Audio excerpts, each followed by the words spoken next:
네, 한덕수 대통령 권한대행에 대한 탄핵소추는 헌법재판관 임명 거부가 직접적인 원인이 됐습니다. 앞서 한 권한대행이 양곡법 등 쟁점 법안에 대해서 대통령의 권한인 거부권을 행사하고서 역시 대통령의 권한인 헌법재판관 임명은 할 수 없다고 한 건 논리에 안 맞는다, 이중적이다 이런 비판이 나옵니다. 배준우 기자가 보도합니다. 지난 14일 윤석열 대통령 탄핵소추안 가결 이후 권한대행을 맡게 된 한덕수 총리는 정부의 책임 있는 대응을 강조했습니다. 국민 여러분의 성숙한 민주주의 의식과 정부의 책임 있는 대응을 통해 반드시 헤쳐나갈 수 있다고 믿습니다.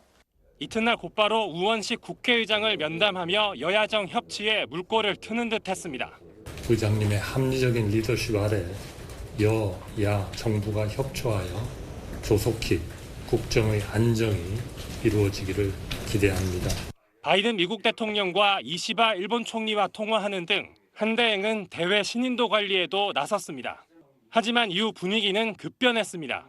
한덕수 권한대행은 야당 주도로 처리된 양곡법 등 쟁점 법안 6개에 대해 지난 19일 대통령 권한인 제2요구권, 즉 거부권을 행사하더니 24일 국무회의에서도 내란특검법과 김건희 여사 특검법에 대한 거부권 행사를 시사했습니다.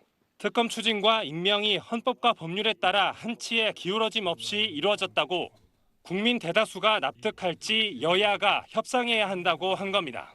총리실 관계자는 대통령 권한대행의 권한 범위라는 것은 없다고까지 했습니다. 야당은 공세를 쏟아냈습니다. 한덕수 권한대행이 지금 해야 할 일은 윤석열과 내란 세력의 꼭두각시 노릇이 아니라 민의를 따르는 것입니다.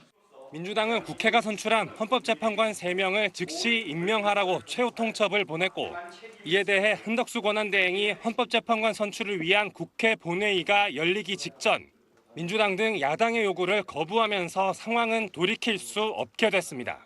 여야가 합의하여 안을 제출하실 때까지 저는 헌법재판관 임명을 보류하겠습니다. 대통령 고유 행사인 거부권은 행사해놓고 여야 합의가 안 됐다는 이유로 임명권을 행사할 수 없다는 건 모순이라는 비판이 야권을 중심으로 제기되고 있습니다. SBS 배준우입니다.